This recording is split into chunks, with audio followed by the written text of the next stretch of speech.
The inaugural season of GT America, powered by AWS, rolls into New York's Thunder Road. Watkins Glen International, which will play host for the first time to the cars and stars of GT America, powered by AWS. Mixed class racing with GT3, GT4, and the occasional invitational car as well.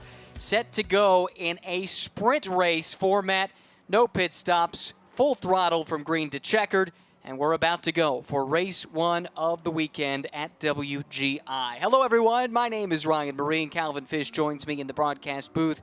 Amanda Busick pounding the pavement down in the pits. Big thanks to her for her contributions as we roll in to the first of the GT America races of the weekend. And the cars are already out on track. It's an interesting mix of machinery. The one series under the SRO umbrella in North America that you'll see GT3 and GT4 playing together, and we've got the added bonus of an invitational class Lamborghini Super Trofeo spec car in the mix as well. Yeah, certainly going to be fun, and if you get that overlap between the two classes, that can throw a certain curveball in the race as well. But these GT3 cars at the front are led by Charlie Luck. He starts from the pole. What a season he's put together. He leads overall. He leads the Masters class, and just a 22-point lead after a DNF at Road America there. So it's tying things up, and Andy Wilczek coming off that big win there for Flying Lizard. So still lots to play for with 6 rounds remaining in this championship.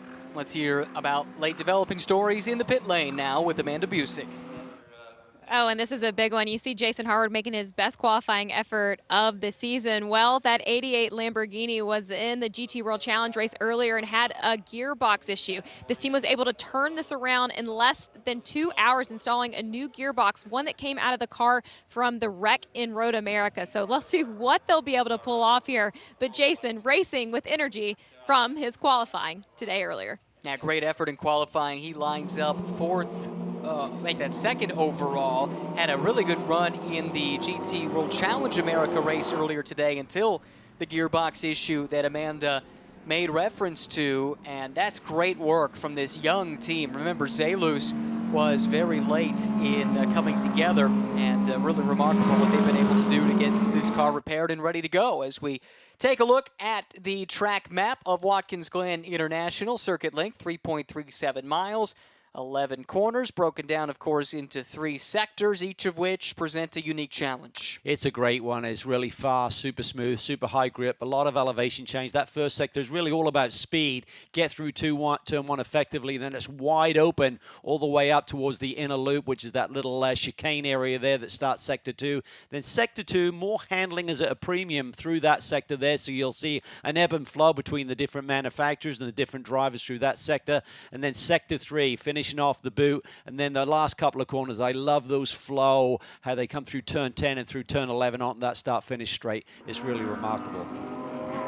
It's a great racetrack with tons of history. You look back at who has won here over the years, and it's a who's who list, no doubt about that. We talked about the Zelus team and Jason Harwood, who starts in second, but for the first time, they have a GT4 car under their tent. That's Sean Whalen, who does start at the back of the field, but making his series debut in an Aston Martin Vantage. They scrambled to put this program together, and he will start in 17th. It looks like Alex Welch will actually start behind him, maybe a change after the qualifying results came down to us, but really cool to see them stepping up and another bit of new blood added to the series.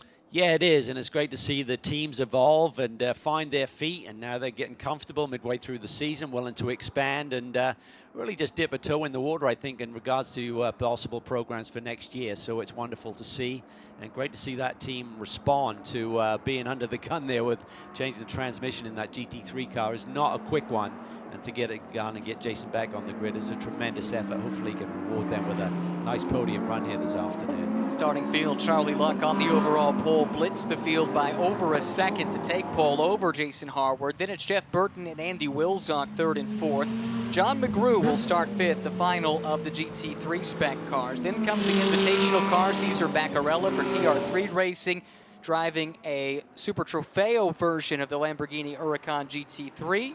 Or not GT3 because it's the Super Trofeo, but you get my point. Jason Bell on the GT4 class pole. Really impressive stuff from him in GMG Racing, and important for them with points in perspective, Alex Welch qualified his car in second, but looks like he's towards the back of the field. More on that perhaps in a moment. Ross Schwest in the 3R Povolato racing car that debuted here this weekend already in Pirelli GT4 America. He'll have Gray Newell alongside, then Sean Quinlan and Rob Holland. A couple of championship protagonists there, a bit further back after qualifying than they would have anticipated. Chris Gumprecht, Thomas Surgeon, Alan Stad, Paul Keebler, and Sean Whalen, the rest of the field, set to take the green here in just a matter of moments. Yeah, and in that GT4 field, 10 rounds, we have 5 different winners. However, Sean Quinlan with 6 victories has a outstanding lead there right now. So I have to wait and see if anyone can respond to that championship lead here in the final few rounds of the championship. Charlie Luck, as you said, just a tremendous pole position. He is really on form here this year, displaying a lot of confidence. And he will lead the field to the green. Here comes the field, waiting for that green flag. Charlie Luck to the left of the screen in the Wright Motorsports Porsche. He's got the Zalus Lamborghini of Jason Harward starting alongside. It's a slow build to the green flag. Bunches up further back, but Luck able to get a good start. Look how wide they fan out. 3-4 wide, deeper in the GT4 pack. Yeah, it's really tight there. Gray Newell up and over the curb, coming off a nice podium run in Sprint X competition earlier in the weekend. Ross Schwest, he was trying to get to the inside of, and looked like Ross was able to fend off that challenge. How about Jeff Burton jumping a spot here at the start? He slotted into second, able to get around Harward for P2. Yeah, hasn't been the smoothest weekend for Jeff, but you know him, he's going to get up on the wheel early. His empty wheels up, going side by side. A couple of Astons there going down towards the inner loop. That's Jason Bell and Ross Schwest going side by side. That's for the GT4 lead. Bell holds it at the moment. Schwest with that great start. He's up to second and lurking there in the background. Really nice start from Sean Quinlan. He looks like he's running in 4th in GT4. Back to the front of the field we go. Charlie Luck, Jeff Burton, Jason Harward, just like that, coming into the boot for the first time. Charlie Luck tested here a couple of weeks ago, so that should certainly be a benefit as the 2 Lamborghinis give chase and everyone settling in on this opening lap. Here comes Alex Welch trying to rebound from that issue that put him towards the back of the pack, having qualified quite well this morning in the 2nd position. Should have started alongside our leader currently, Jason Bell, but some kind of issue on the formation lap. Able to recover nicely, up a number of positions after starting shotgun on the field in the Rotor Motorsport Audi R8 LMS GT4. Good recovery from him, a race winner earlier this season on the streets of Nashville. Settling in. Probably P0's getting in their sweet spot now, so people should be starting to feel the grip. Holland's had a nice start here to the race as well in that Mustang, that Rotec Mustang. He has, but the bad news for him, he's 3rd in points. The 2 he's chasing as Jeff Burton dropped a wheel there in the braking zone. That could have been ugly. Instead, he's able to keep it pointed straight in that 2nd place Lamborghini. But quickly back to Rob Holland, rather. He starts, he comes in 3rd in points, but the 2 guys he's chasing, Jason Bell's out in front in GT4. And Sean Quinlan's right ahead of him, the points leader. So that's not what he's looking for as he's trying to make up some ground. Howard here getting a run, trying to respond to that little mistake, and he gets around him. That was a really nice move there by Howard, making that move into the inner loop. And I think Jeff Burton's just trying to regroup from that little error he made under braking in turn 1. Just ran a little bit wide, got on the painted stripe there. Kind of locked up momentarily, it looked like. Burton listed in the Masters class, which is for drivers 50 years and older.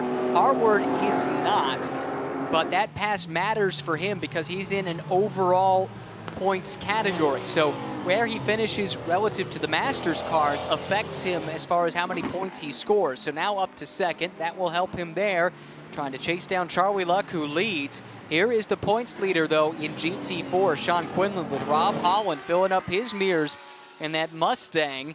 Holland needs a good weekend here to stay in points contention because Quinlan has built a hefty lead over Bell and Holland. Right now it's an Aston Martin Racing 1, 2, 3 in this GT4 category, so they're leading the way right now, chased by our championship leader Sean Quinlan. Rob Holland aboard the Ford Mustang GT4 car right there. Rob, a veteran campaigner, not just here in the States, but has done a lot of racing overseas, British touring cars, and a ton at the Nürburgring. This Rotec Racing team is a team that he co-owns. They've got a base at the Nürburgring as well as one out in Colorado. Cool as that shot. How close do you like it? Like they're coming through the wall. Exactly so. The addition of the safer barrier there almost reprofiled that corner a little bit. You've got less room to work with on corner exit. Quinlan here trying to find his rhythm here, see if he's got anything for those Aston Martins up ahead of him. The fastest laps of the race. He's about a second off their pace right now, so not sure if he's going to find the speed in that BMW here this weekend to chase them down. Jason Bell, second in points, but yet to score a victory this year in GTA competition. Was so close to Road America, made that slightest of errors there in the brake zone that cost him the win very late in one of the races there. Looking to put that behind him in a big way, and off to a great start from pole here for GMG, an established team that we're not surprised to see running at the front. But how about the brand new team, 3R Povolato Racing? That's the second place Aston of Ross Schwest, giving chase to Jason Bell. Looked like they scored a podium on debut in Pirelli GT4 America earlier today. We got word there was a post-race penalty that cost them one position, so they instead will have to settle for fourth. Not a bad debut for a last-minute program. They really had to scramble with some help from Aston as well as the Dexter Racing team that's helping to campaign this car. They got some help from the series as well to make sure they could be on the grid, and they took full advantage of that in the first race today, the Pirelli GT4 America race. And here in GT America as well, looking really, really good with Ross Schwest running second. Well, this time Howard makes a little error down into turn one. You kind of drop it in there, trying to get to apex, and just, you know, these cars got ABS, little lock up there, lost the line, and Jeff Burton was close enough to pounce. And they're both now about 3 seconds behind Charlie Locke, who continues to run an extremely competitive season, putting together win after win, it seems. Yeah, we were talking about Charlie in the beginning of the year in terms of where he stands in the Masters class points. That's where he's listed because of his age, and he was reeling off win after win in the Masters class. This is Charlie here driving this Porsche, but that narrative is totally swapped because he has not only dominated the Masters class, but leapt to the lead of the overall point standings. Did that relatively early on, and through sheer consistency and good pace, good racecraft, has found himself leading in the overall point standings by 16, and that figures to expand this weekend. Yeah, as you said, he's been here for all of the rounds versus a lot of the comers and goers. So we've had 6 different winners overall this year, but Charlie's had that single victory, but continues to score points every single weekend. But in terms of the Masters class, wow, he's been dominant with 6 wins and looking for number 7 here today. Strong start to this race, 8 minutes in for Jason Bell, and for more on Jason's story, here's Amanda. Well, as you take a look at that Aston Martin, they actually came here right after Road America to test and found that they were already in a groove ahead of coming back here for the weekend. But talking to Jason, he enjoys tracks like this. He loves the classics. He finds them that they're a driver's track, not forgiving, and he feels like that's where his talent can show through in this GT America class. He's had some strong runs this season, Calvin. Second in points, 55 behind Sean Quinlan. Has finished second a couple of times. He's finished on the podium a few more times beyond that. No finish worse than 7th so far this year, but doesn't have that win. He came awfully close, as you alluded to, at Road America, basically half a lap there at Elkhart Lake away from clinching that first one of the season. And he's on pace to do something about that here today. Well, as he said, he loves this racetrack, and he's got the pace here, he's got the track position. The key for Jason is not to get in his own way, not to get in his own head, but you know that Andrew Davis, who co-drives with him in Sprint X competition, will be trying to talk him through this. I'm sure they will have talked and debriefed about what they're trying to straighten him out here, but what I love is the fact that some of the drivers who are on the radios here mentoring these guys or co-driving in Sprint X, they're pretty stellar themselves. We talk about Andrew Davis with Jason Bell. You got Aaron Povolito, who runs with Schwest. You've got Ian James, past champion in SRO competition for Gray Newell. You got Greg Leofouge, past champion, and alongside Quinlan, who we're looking at right now on the screen. So some great mentoring going on during this race today. Nearly 10 minutes gone by in this 40-minute sprint race. GT4 top speeds. And Sean Quinlan in that BMW, unsurprising towards the top, but strong pace from a number of manufacturers with Gray Newell in the Aston and Alex Welch in the Audi able to match. Instead, just about a mile an hour off with the 4th fastest top speed displayed so far in a Porsche. Chris Gumprecht also in the top 5 with Mercedes power. You don't see the Mustang there, and despite the Mustang's reputation, or at least the preconceived notion of a Mustang, this car really makes its speed with handling instead of top speed, and so it's going to be a different part of this track that the Mustang excels relative to Quinlan and the BMW.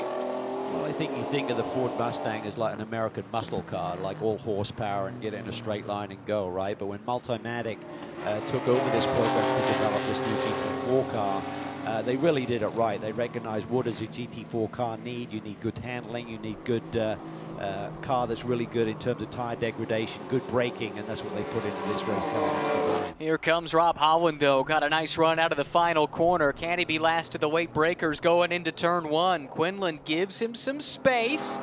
Doesn't quite shut the door in the face of Rob Holland, but Holland wasn't far enough alongside, and now he'll have to settle back in line and try and set him up again.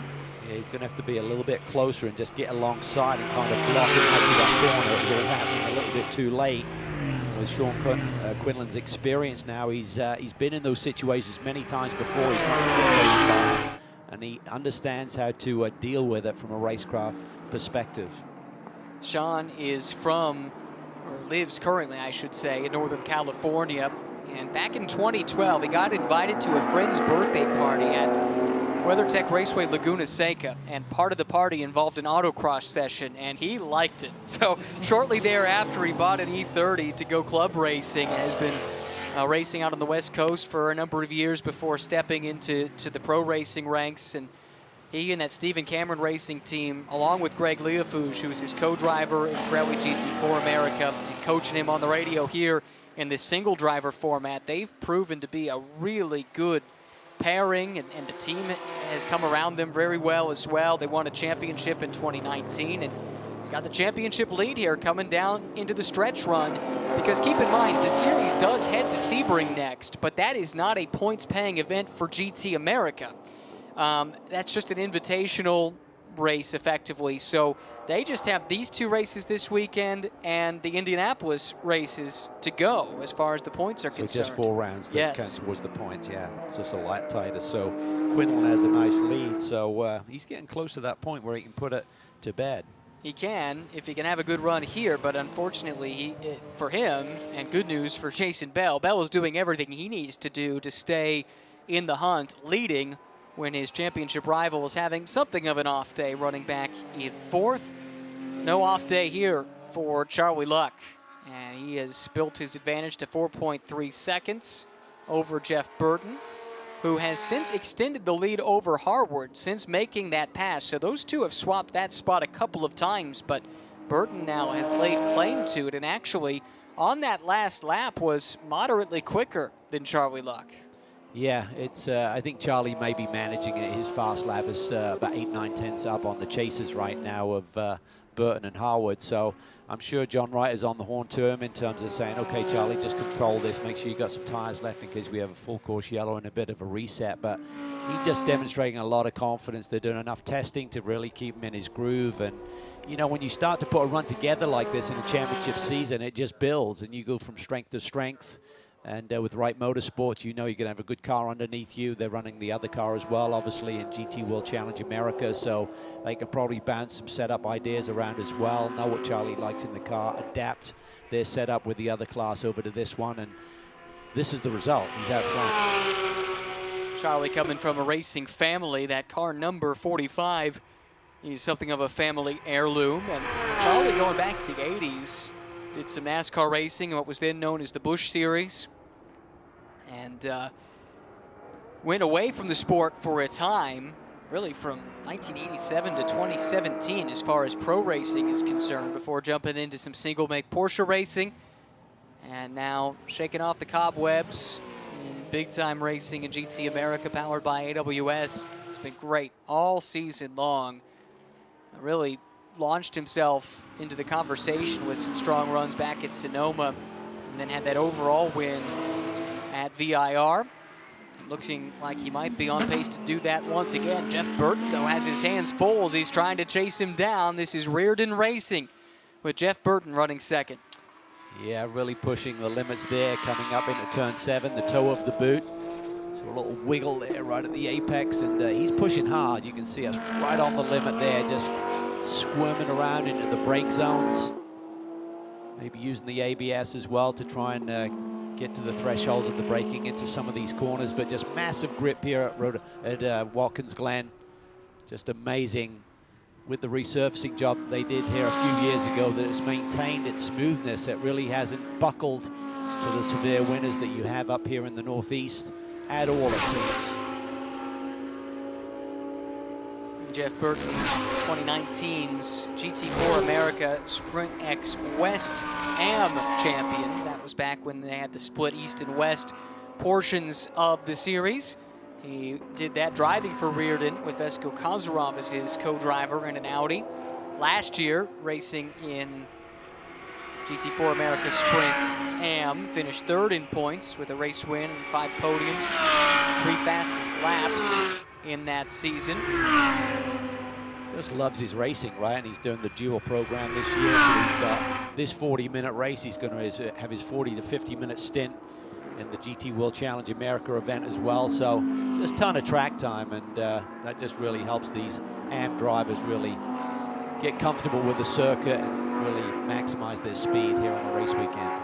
If you were with us for the racing at Road America, you'll recall that the GT America Race 2 on Sunday was not without its drama. There was some fluid dropped on the track early, and a number of cars went spinning, but the guy who kept his head clear of all of the chaos was this one, Andy Wilzot for Flying Lizard Motorsports. Won overall on that day, and despite running a partial schedule, finds himself 3rd in the GT3 Masters point standings. A nice quiet run today, running in 4th at the moment, about 2 seconds adrift of Jason Harwood, but is making some inroads here in the last few laps. Just set his personal best lap that last time around.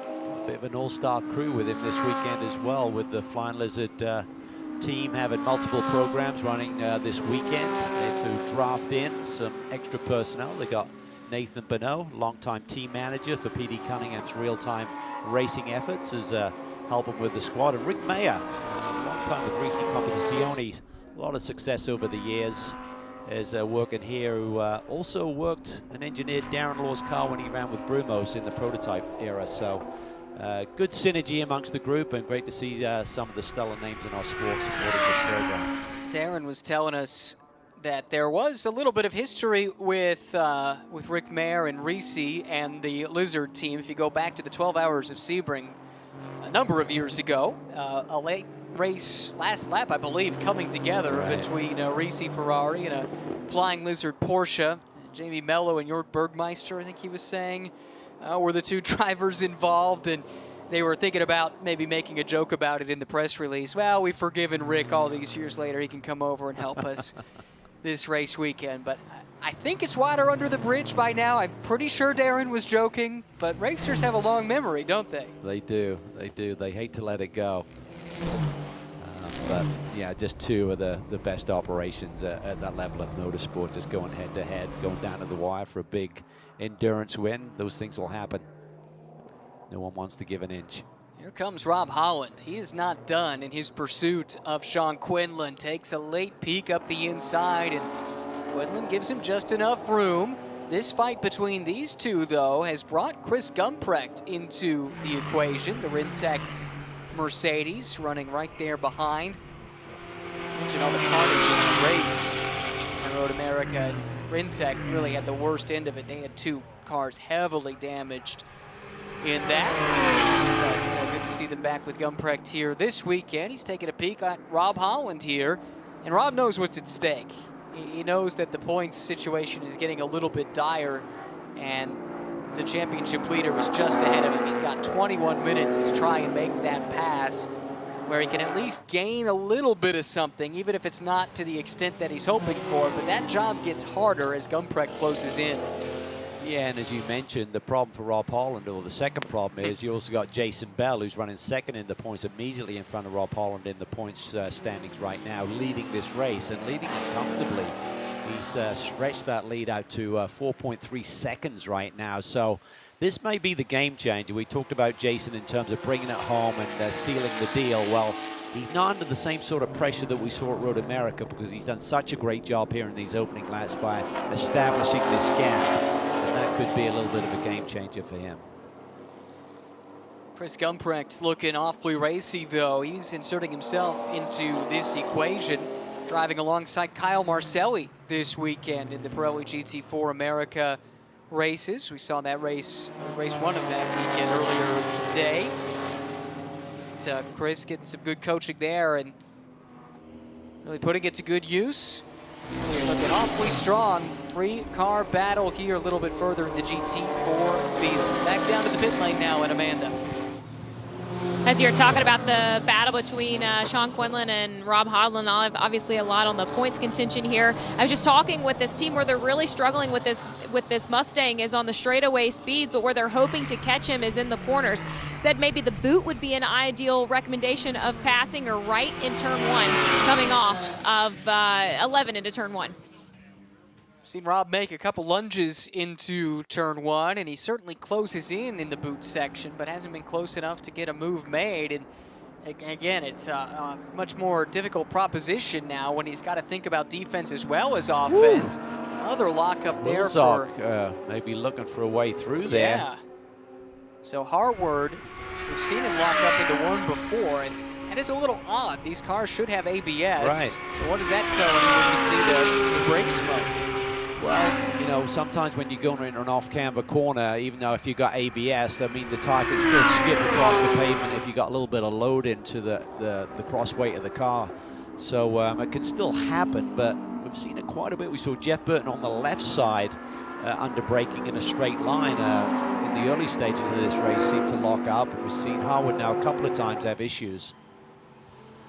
And Andy Wilczak, as mentioned, turning some really good lap times here as of late. That's allowed him to run down Harward, who has dropped off the pace a little bit in recent laps relative to the top two. He was running right amongst them. Great qualifying effort to start second. And this is a young team, and they had to do that gearbox change prior to this race. Just remarkable job by them to get the car out and ready to go, and seemingly running without a hitch, but here Harward having to go on the defensive. Wilczak taking a peek. Woo! Then you see that little lockup again, so he's definitely getting some brake lockup into some of these corners, so I'm not sure if his ABS setting is a little bit off or whether it's not working effectively, but what I love about racing is look at the different approaches to livery. You couldn't have a brighter color scheme on the Zalus racing machine, and then you got Andy Wilczak, which I think is also a beautiful livery with this almost stealth-looking flying lizard.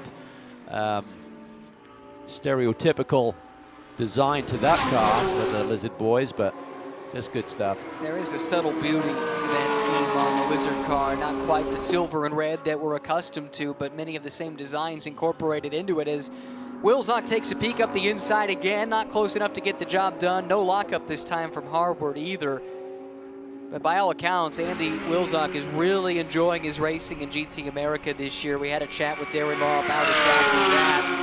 And I know from talking to Andy early in the season, the challenge of this championship has been something that's really attracted him to the series. Yeah, and even though he took the win at Road America, he realized it was under unusual circumstances. He just wanted to go racing. Yeah, okay, I won. It's like he said, whatever. It kind of fell in my lap here today. So he wants to win one the proper way, do you know what I mean? Not have a race that is severely shortened and come to him that way. So he's a realist, and he gets it. But he's putting in a great run here. This is a fascinating little battle with about 16 minutes to go.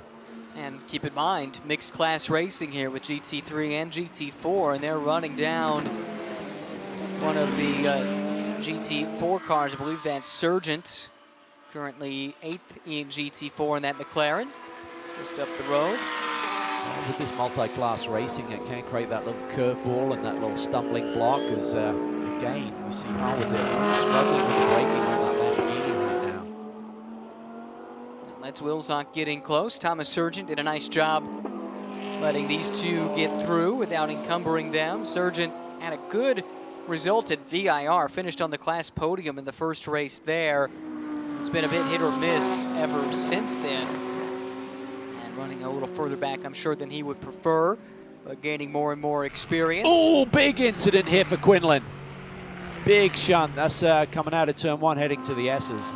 Oh, that will bring the full course yellow out for sure and eliminate some of these leads. But let's look and see if we can figure out what happened. Rob Holland coming up the inside. Traffic involved there. Charlie Luck, our overall leader, going through. That allows Holland and Quinlan to accelerate off side by side. And then as Quinlan comes back over the curbing there, needed to keep it straight a little bit longer before trying to resume that track position. I mean, the stewards get it in the driver's head. You know, you got to get back on, but Holland was just too close to his right flank there.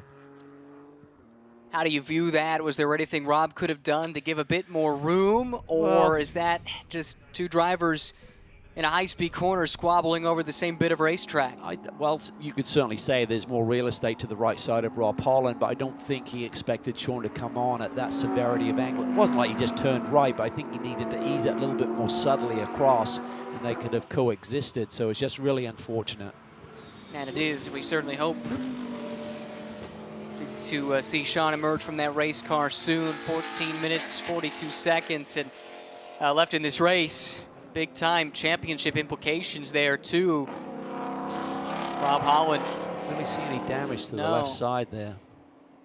Rob in third in points, Jason Bell leading, and that is assuming Jason can hold on. On one hand, you never cheer for an accident for your championship rival, but the misfortune there certainly opens up a possibility here for Jason Bell to really cut into that deficit. But on the other hand, it also brings Ross Schwest and Gray Newell right back into the picture, wiping away a 5-second advantage.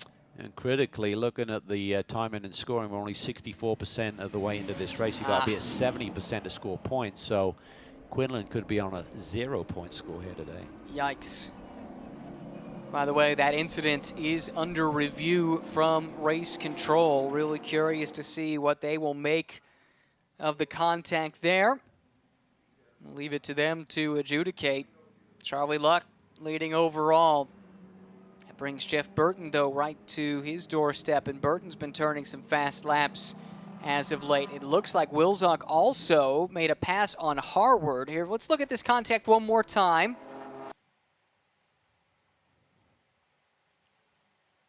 See there, he just kind of comes on and just kind of unsettles the car a little bit. I mean, he could drive straight a little bit further. It's the Rotec team, Rob Holland. Well, he was looking there, thought his driver had made the move in turn 1, thought it had gone away, and then he sees the incident. That's his reaction to it all. That was a pretty heavy impact. Yeah. Or Sean Quinlan, we saw him drive to that position. But yeah, cleanup is in order, and that brings us our first safety car intervention of this race. And field is all mixed up. That's the one bit of good news here for Charlie Luck, is he does have 3, it looks like, GT4 cars separating him from Jeff Burton in the battle for the overall lead. Then you've got the top 3 in GT4 effectively driving around to pick up the tail of this pack, so they've got to straighten things out here a little bit. Yeah, that's right. Because basically from Gumprecht on back in GT4, and they've been separated by the best part of a lap from the leaders. A lot of work for race control to undertake here. Taking a look, first of all, at the contact that has brought us to this yellow, but also making sure the order is correct for the restart. And I'm sure the safety team will take a close look at the barriers to make sure everything is good to go. Down under 12 minutes remaining.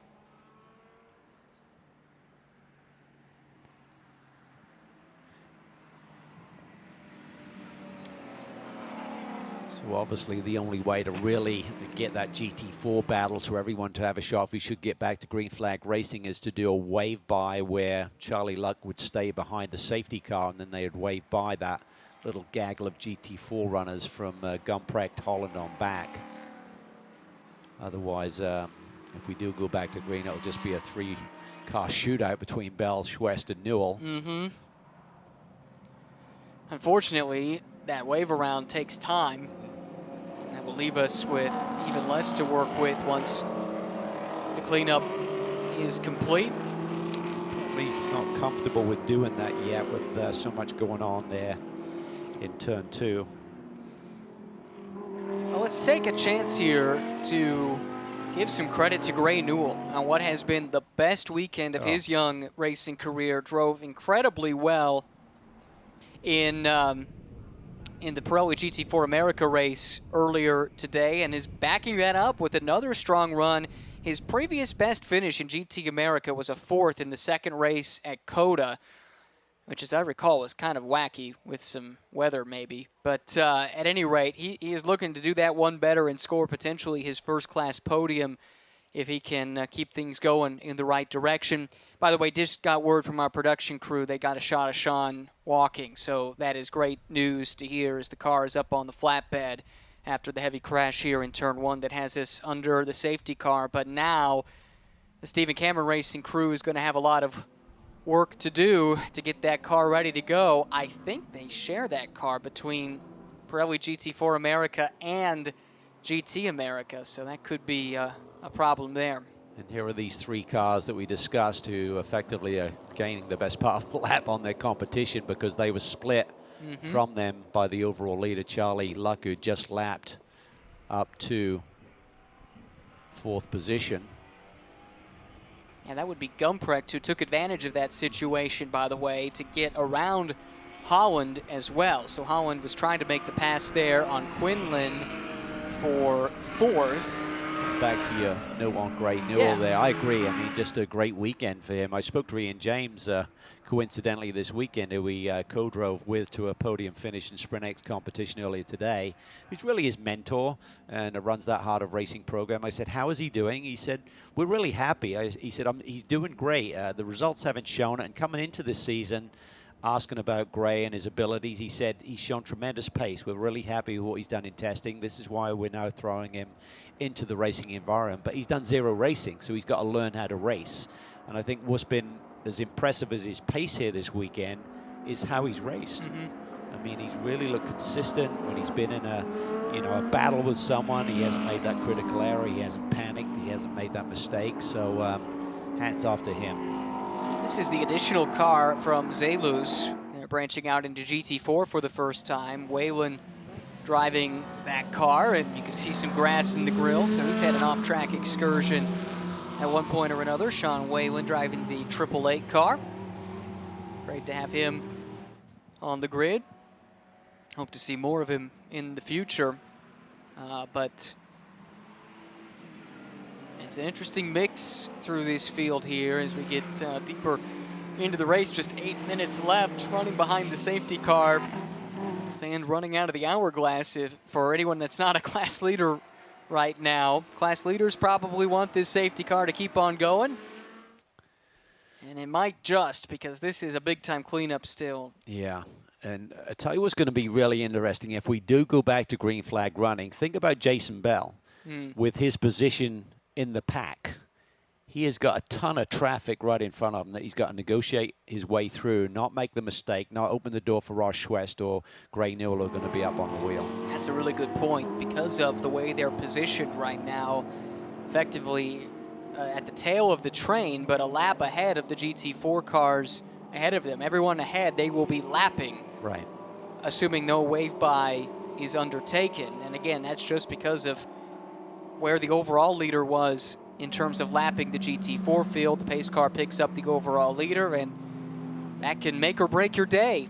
For the top 3, that news is good news. It's basically, for now at least, made them a race of their own. And I think race control does have it at their discretion to do that wave by if time permits. But we're getting to the point where I don't think you can do that and go back to green. Right. And my impression would be that the priority would be on restarting the race, if at all possible, at the expense potentially of that wave around. Although, again, that is the steward's discretion. Right. And you've probably got time for 2 more laps behind the safety car. So I think if we don't get going green here at the end of this lap, we could be running out of time, or close to it anyway. It would be at the most a 1-lap shootout. One other update we received from Amanda in the pits regarding Jason Harward's car. We saw the lockup and we're wondering what the cause might have been, and evidently it's a traction control related issue. That's what the team is reporting, at least. Jason's dropped back now to 4th as far as the GT3 runners are concerned, behind Wilczek, who made the pass just before the yellow came out. Well, that doesn't make a lot of sense in terms of what we're seeing on the racetrack, but if it's a wheel speed issue, a wheel speed sensor or something that's playing out, that could affect both ends of the spectrum in terms of traction for power down and the ABS system as well. These GT3 cars are incredibly complex. Had an interesting conversation with Drew Stavely earlier in the year. He's made the jump with Ian Lacey Racing from GT4 competition to GT3 within Fanatec GT World Challenge America, powered by AWS. And he was saying, you know, the Ford Mustang we were running last year, the GT4 car, had 14 different shock settings. Multiply that by 10, and that's what you've got with the GT3 car. It's just an order of magnitude more complicated, and you almost have to have specialists for each part of the race car to stay on top of all the different functions that you've got, and that goes into the electronics as well. Well, it makes the race car more tunable, but it also makes it really confusing if Yes. you don't have a handle on things, so it's very easy to get lost. I think I saw the lights extinguished on the Lamborghini Urus safety car, and that appears to be the case. This is the part of the track we were told it would happen in, and that signals to me that the cleanup is complete, and we will have a few laps, 2, maybe 3, but I think 2. to settle this race. That is great news for the 3 cars in the GT4 field that run 1, 2, 3. No time for the wave around here, so they're now in a fight amongst themselves. But to your point, it's not like it's clear track up ahead of Jason Bell. He's going to need to deal with some of the cars towards the back of that field, lap them, not get held up, because Ross Schwest and Gray Newell are right there, and they can sense an opportunity to go for a class win. I think it's going to be 2 laps. You need 3 minutes 40 when they get to the stripe to do 2 more laps at basically the fastest lap of the race right now, and they're going to be just shy of that. So I think it'll be this lap, then white flag.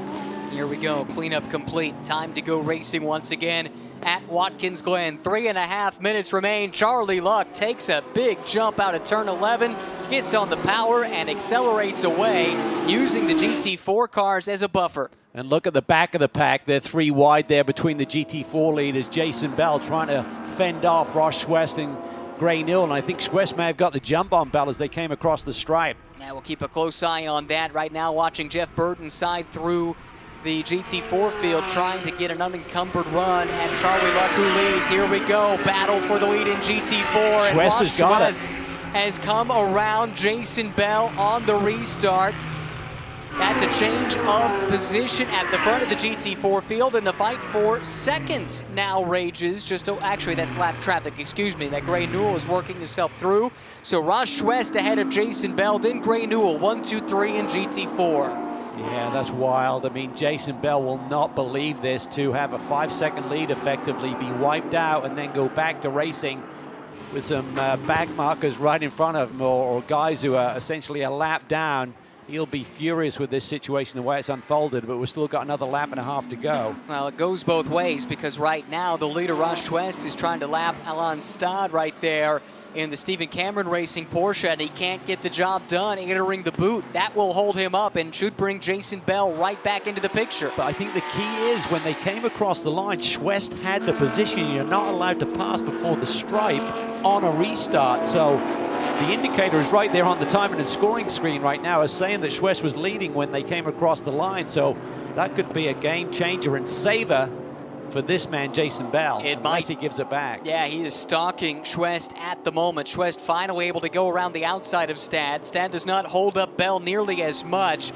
It's true, the stewards might intervene in Jason's behalf as a consequence of that restart, but don't leave it in anybody else's hands. Jason Bell knows he's got to go and try and get this thing. He's trying to run down the race leader here with 1 lap to go at Watkins Glen. Wow, this is wild, and Gray Newell's dropped back a little bit, but still holds down that 3rd position because they had such a big gap on the rest of the field, basically the best part of a lap. So does Jason Bell know that? He would have known the car position, but you got that start-finish line coming underneath the race car, so it'll really depend on his team telling them that information. Listen, Schwest had already passed you by the time they got to the stripe. He'll probably get a penalty for that one. Jeff Burton has dealt with the GT4 traffic. He's now trying to overcome a 3-second deficit to Charlie Luck, but if you saw in that shot coming through, Wilczek has lost 3rd position back to Jason Hartward, so moved the Zalu's car back to the overall podium. Here's Chris Gumprecht now trying to hang on to 4th position with Rob Holland breathing down his neck in the Mustang. Wow, Rob's really pushing there. Looks like the car was understeering there, coming through the carousel, but he's got hammer down, trying to chase him down. Schwest lapping cars, Jason Bell giving chase. That's 1st and 2nd with the lapped McLaren rather right in between the two in the GT4 class here on the final lap at Watkins Glen. Wonder how much red mist is behind the visor of Jason Bell right now. He's got to be furious that he was attacked and passed there right at the restart line. I'm not seeing any message from race control yet about the restart being under review, but that very well may be the case. We'll leave that for them to decide. Charlie Luck going for his 2nd overall win of the season. Jeff Burton is charging, but not closing fast enough. Charlie Luck out of the final corner, flashing those headlights, takes the checkered flag at Watkins Glen over Jeff Burton by 0.4 of a second. Then Jason Hartward completing the podium. Andy Wilczek coming home in 4th. The 4th and 5th place runners in GT4 looking for the leaders, which will be a little bit deeper in this pack. Ross Schwest crossed the line just a second ago. That's Jason Bell. He'll take home 2nd place as they run on the road. As it stands, Calvin, how about a win on debut for this 3R Povolato Racing team and Ross Schwest? Well, amazing performance, great run, great speed, but I think the writing's on the wall, literally. I mean, looking at timing and scoring, it doesn't lie. It showed that Ross was leading when they came across for that restart, and the rules say on a restart you can't pass till after the stripe, so we'll wait and see. Yes, we will. Big celebration going on here in the Wright Motorsports pit box. Charlie Luck, oh, what a season he's having. Yeah, 7th win now in the Masters class, right? And increases his lead in both that championship and overall. Enjoying life. And up to the task there, Jeff Burton didn't let it go easy. No. He dug deep once he got that reset and that opportunity on the restart to make a move, but not quite enough. He clawed away 2.4 seconds on that last lap to at least put it into question. And got it down to 0.415 seconds when they crossed the line. There you see it on the screen. Top 2 overall also from the Masters class. Jason Hartward with the best finish from the overall runners, but will score 3rd place points. Andy Wilczek in 4th. Didn't talk much about Cesar Baccarella, but a nice quiet run for him in the Invitational class to come home in 5th. And then as it stands, Ross Schwest over Jason Bell, Gray Newell in 3rd, and an Aston Martin 1, 2, 3 in GT4. Yeah, they were the dominant car here today, but certainly the Mercedes, Gumprecht, Holland showed pace, and the big loser on the day is our championship leader, Sean Quinlan in GT4. Didn't get enough laps done, I don't feel. Well, I guess with the yellow, that could change things a little bit. So it's 70% of the laps run, so maybe that was the savior. I don't think it was enough. I just quickly plugged it in the calculator, and I came up with 63%. Yep. Thought that might have been the saving grace, too, but not quite. So it looks like it'll be no points on the day for Quinlan. As it stands, 2nd place points for the 2nd place guy in the point standings, Jason Bell. It was a 5-point lead coming in. It would be an 18-point swing if Jason just finishes second, but I think he's going to get the win, which would be 25. So it goes from 55 potentially down to 30, and that is massive. Yeah, exactly so, and we'll see. It could be even more if the steward should intervene based on that restart. But here's Charlie Luck, another big performance for him and Wright Motorsports. They've just been firing on all cylinders all season long, and you can tell Charlie's enjoying being back in big-time racing once again. Pulls into the pit lane. This is the restart. Let's see what happened here. That's Schwest trying to dive to the inside. Yeah, he looked to the inside, but the timing and scoring showed Schwest leading. And the word just now from the truck is that race control has said Jason Bell P1. So there you go. I think you're exactly right. The rule is pretty cut and dry, and when timing and scoring, you only have so many loops around the track, and one of them's at the start-finish line. So when he tripped the loop ahead of Bell, it takes any real question out of the equation. And boy, it's never easy, is it, for Jason Bell? He would attest to that, I think. But you'll take him however you could get him. He certainly earned it today, starting on pole and building up a nice solid lead. I can't wait to hear from him, the long-awaited first win of the year. We'll hear from him momentarily, but Charlie Luck right now climbing out, and this old Victory Lane interview is getting to be kind of an old hat for Charlie. He's done this quite a bit here this year. Looks like Amanda is getting ready. Speaking of hats, Charlie's got to make sure he's got the right hat on his head before we go to the interview. He set the crowd strike fastest lap of the race in pursuit of this victory, and let's hear from him. Charlie Luck with Amanda. Well, Charlie, we were just talking about how this post-race interview has been plentiful for you this season. When you look at this one, what separated you from your competitors today? Yeah, I think we came down here and tested, number one, and did some great work in that regard. And so I also would just say the more I'm in the car, the more comfortable I get. And this is such an incredible series, incredible car.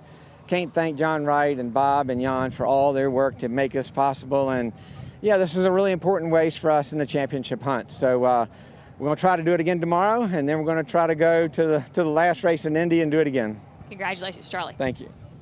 That's right, just 3 races remaining in the GT America powered by AWS season. The next round in Sebring, a non-points race because it's a makeup for the race up in Canada that they weren't scheduled to race at anyway. They were going to be in Nashville as their 7th race weekend, but the interest in being at Sebring was so high that SRO America said, okay, we'll let you come on down, you can run the races, but if you only budgeted for 7 weekends, that's fine. We'll just not run this race for points. And that's what we'll see up next here in a couple of weeks with the season finale coming up, 2 races on the famed Indianapolis Motor Speedway. Charlie Luck, the winner there in the GT3 side of things. And under the helmet, I can already see the smile for Jason Bell.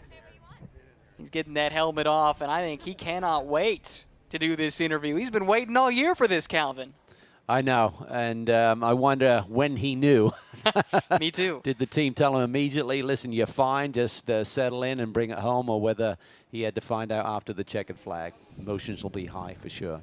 Definitely so. Taking a big swig of water there. That's the machine that took him home. GMG Racing, Jason Bell in Victory Lane, and Amanda is there as well.